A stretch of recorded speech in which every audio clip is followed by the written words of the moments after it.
kamerayı şarja taktığım halde nasıl şarj olmamış bilmiyorum.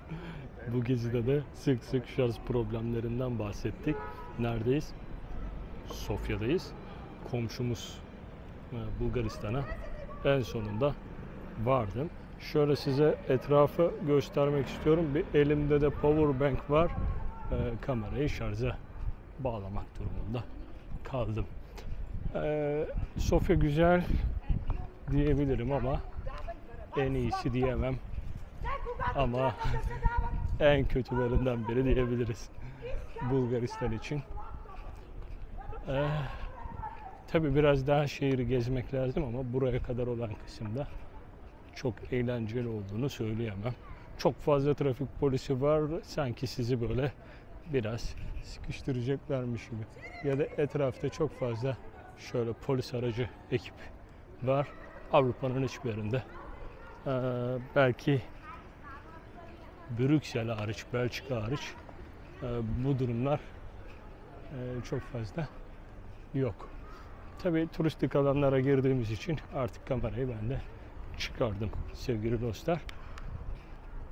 Biraz çekim yapacağız. Etrafı göreceğiz. Sıkça güzel arabalar görebiliyorsunuz Bulgaristan'da.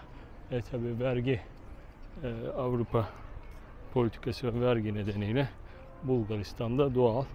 Ülkemizde de tam aksine daha değişik politikalar uygulanmakta.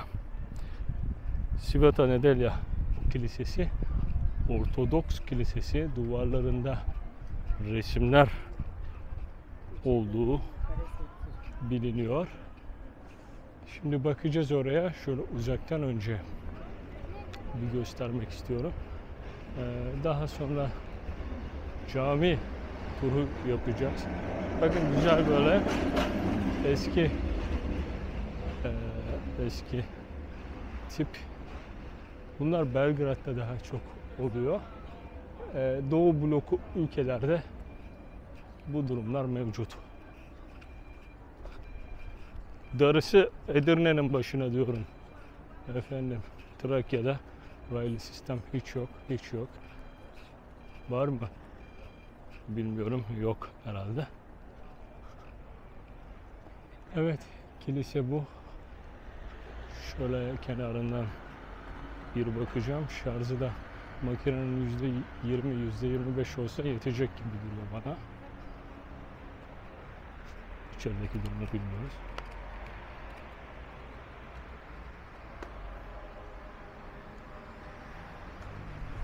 Bir de orada video çekiyor.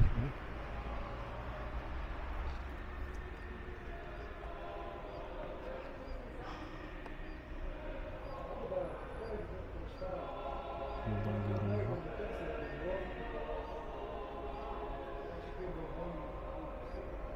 Bir nikah arasında.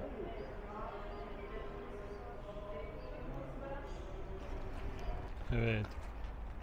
Banyabaşı Camii'ne giderken sizinle aynı alanda bulunan arkeolojik bir alanda da gezmiş olalım istiyorum. Burası özellikle bu tarafı koruma altına almışlar, görüyorsunuz cam içerisinde. Ne yazıyor bakalım. Odalar varmış. İkili odalar. Kat planları. Antik bir şehir formunda 6. yüzyıla kadar dayanıyor sanırım hikayesi. Hikayesine tam bakamadım. Bu şekilde görelim. Karşıda da tabi cami görüyorsunuz. Şöyle gölgelerden gidelim. Gölgelerden gidelim. Çünkü hava bir hayli sıcak. Yoksa birazdan aman ya Rabbi nerelere geldik ya Rabbi diye yukarıdan tabi izleme alanı da oluşturulmuş. Burayı bu şekilde bırakmışlar. Tabi yerler bu şekilde yapılmış. Belirli yerlerini kaplamışlar bu alanın. Alanın etrafında da metro istasyonları var. Efendim. Şuradan planını yukarıdan daha iyi görebiliyoruz. Bakın zoom yaptım ama. Evet. Böyle bir 12, 13, 15 tane ana noktası olan bir yer. Da Vinci Tur da burada. Kamerayı yine ayarlayamamışız. Kamerayla ilgili umarım buraya kadar iyi çıkmıştır. Evet.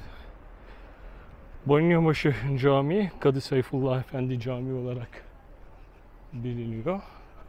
16. yüzyıldan kalma bir cami. Hemen şöyle hızlıca bakacağız.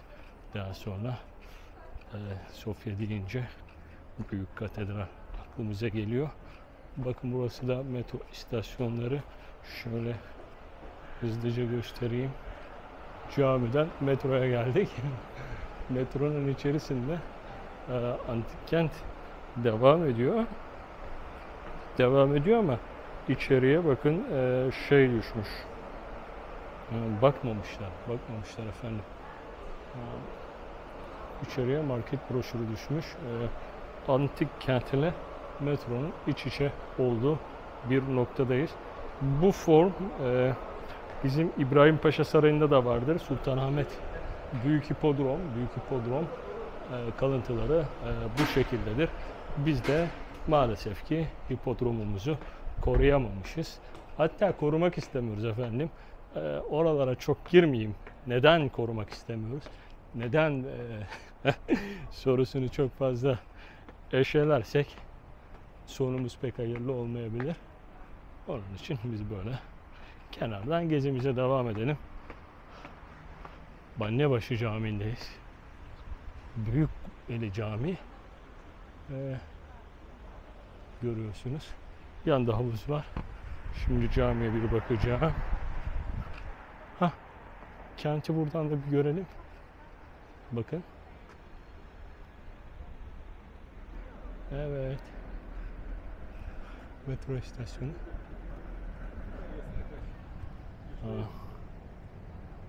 Burada tabi görülecek yerler var. Devam edelim. Çok sapıyoruz. Hedeften sapıyoruz.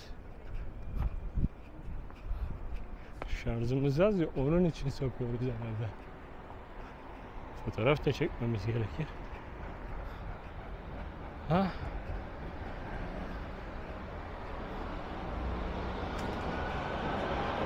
Sırbistan saatlerimiz güzeldi. Bir de buraya bakalım arkadaşlar.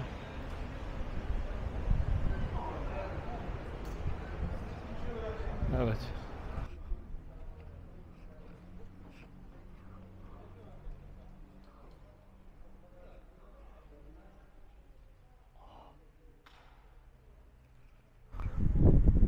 Sofya deyince benim aklıma gelen Alexander Nevski Katedrali karşıda gözüküyor. Yani Sofya dediğinizde benim aklıma gelen şey işte bu katedral. Neo-Bizans stil mimarisi ve yeraltı müzesiyle ünlü bir katedral Sofya'da. Çok rüzgarlı, mikrofonumuzun tüyü yok. Onun için yine rüzgar sesini alacaksınız sanırım. Caddeden çeker miyim çekmez miyim bilmiyorum. Buradan hoşçakalın da diyebiliriz. Sofya için ben yeterli olduğunu düşünüyorum aslında. Gezilecek bayağı yer var ama bu rüzgar beni bayağı bir etkiliyor. Bu nedenle ben de çok çekim yapmak istemiyorum. Sofya oldukça güzeldi. Bakın bir tur grubu da orada. Böyle gruplarla gelenler de var. Şöyle katedralin içine bir bakabilirsek hızlıca ben size göstereceğim. Katedral böyle bir meydanda yer almakta. İsmini aldı.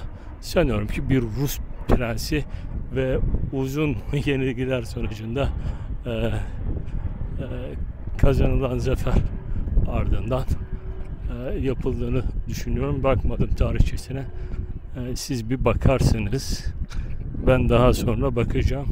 Şu an hangi gümrük kapısı daha az yoğundur diye düşünmekteyim. İpsala'dan aldığım haberler pek iç açıcı değil.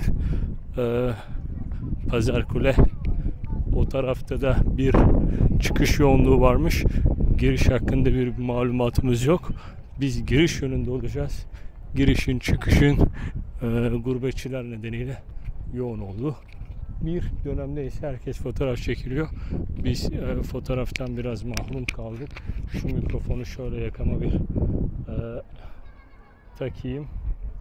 Saç baş bizimle dağılmıştır ama şöyle arkamda katedral gözüksün. Dediğim gibi buradan hoşça kalın diyelim. Caddeleri aslında biraz daha gösterebilirim. Hoşuma giden bir cadde çıkarsa sizi oradan kesinlikle çekeceğim. Çekemezsem ya da çekmiyorsam da çok da hoşuma gitmemiştir. Avrupa'da en zayıf bulduğum kent diyebilirim. Yine de güzel. Şöyle sessizlik içinde size veda ediyorum. Giriyoruz.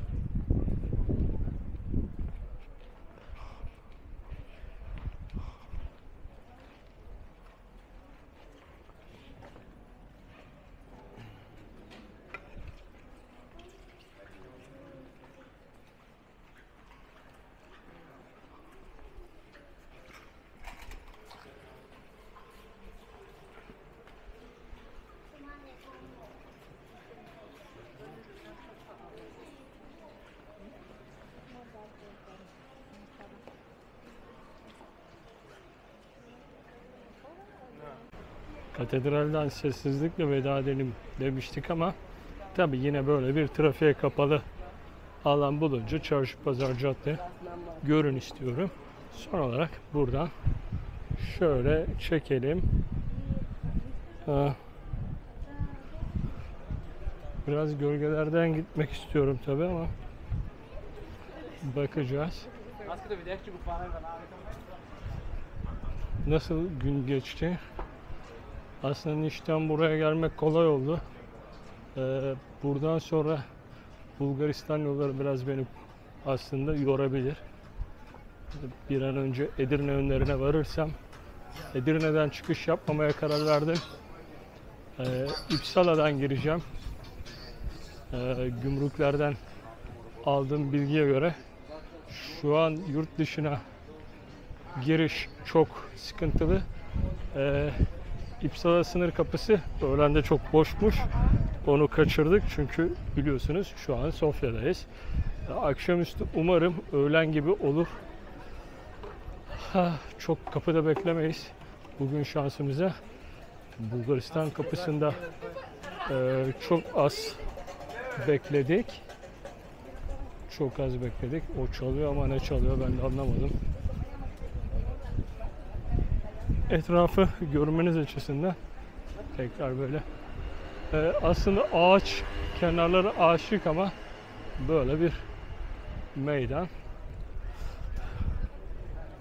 Biraz daha çekelim hadi. Sofya güncesi olsun. Sofya sokakları böyle gözüksün istiyorum. Bakın karşıda mantar gölgelikler var. Çok hoş. Yine gölgeye geçelim. Oldukça sıcak bir gün. Arabada şimdi gölgeye bir yere, güzel bir yere bıraktım arabayı.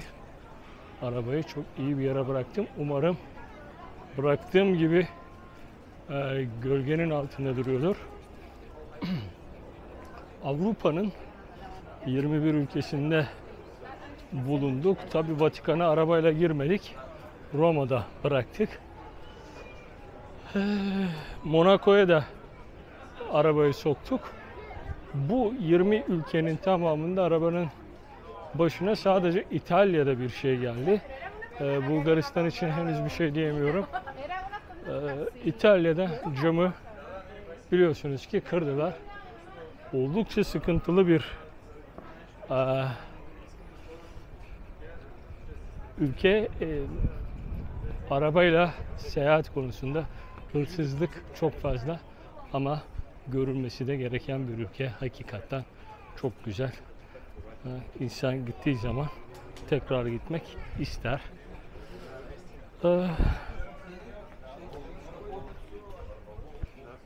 Şimdi Sofya tekrar gelmek ister miyiz? Onu bilmiyorum. Onu bilmiyorum. Bu şekilde Sofya'yı da gezmiş olduk. Rüzgarlı pek hoş olmayacak. Karşıda park alanı var. Bir bulvar tabii burası. Bu şekilde gezmiş olduk. Evet, bakın şöyle yapalım. Valiz de var.